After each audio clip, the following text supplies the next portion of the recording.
So isang taon nga po ang nakalipas matapos matalo ang ating pambansang kamao Manny Pacquiao sa laban nito kay Mayweather Jr. noong 2015. Kung saan mga boss, nagayag po ang Mexican superstar na si Canelo Alvarez ng kanyang interes na labanan si Manny Pacquiao. Aniya ni Canelo, kakasa daw ito sa laban kay Pacman, isang karangalan daw na makalaban ang nag-iisang 8th division champion at kagaya ni Pacman na isang tunay na legend sa bakbakan. Pero hindi nga po natuloy ang laban na yun mga boss dahil papunta na ng middleweight si Canelo at si Pacman na sa welterweight pa rin. Pero ano sa tingin nyo mga boss? Meron ba pag-asa si Pacman na manalo kay Canelo kung naglaban sila sa catchweight? Well, kumpara sa atin mga boss, malaking bulas talaga ng tao itong si Canelo kumpara sa Pinoy. Okay lang sana mga idol kung 147 pounds sa paglalabanan nila, hindi atras si Pacman. Subalit kung catchweight naman ang pag-uusapan mga boss, posible talaga matalo si Pacman, pero ginagarantiya natin mga idol, nagigibain talaga ni Pacman ang mukha ni Canelo. Kung pagbabasihan kasi natin mga boss, ang nakalaban ni Pacman na prime na Mosley at Cotto,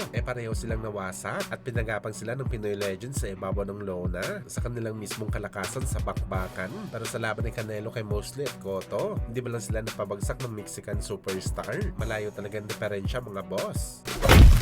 Samantala sa naging panayam naman po ni Errol Spence Jr., prangka na sinabi nito mga idol na kung meron daw siya nasayangan na bagay sa karera nito sa boxing sports, hindi daw yung 3 taon nito mga boss na hindi ito nakabalik sa aksyon. Ang pinakasayang daw talaga para kay Spence, ang laban nito kay Manny Pacquiao na hindi nangyari. Isang kembot na lang daw sana mga boss nangyari ang laban nito kay Manny Pacquiao, pero dahil sa injury nito nagbago ang lahat. Sobrang sayang daw talaga para kay Spence ang laban nito kay Boss Manny. Malaking pangalan daw talaga si Pacman, hindi daw dahil laban si Spence sa titulo at sa pera na makukuha niya sa laban sa Pinoy Legend. Nasayangan daw si Spence mga idol dahil isang malaking isda daw si Pacman. Malaki daw ang pangalan ni Boss Manny kung naisama nito sa kanyang mga tinalo sa boxing sports. Pero wala daw magagawa si Spence. Ganun daw talaga ang buhay. Naudlot ang laban nito kay Pacman dahil sa kanyang injury.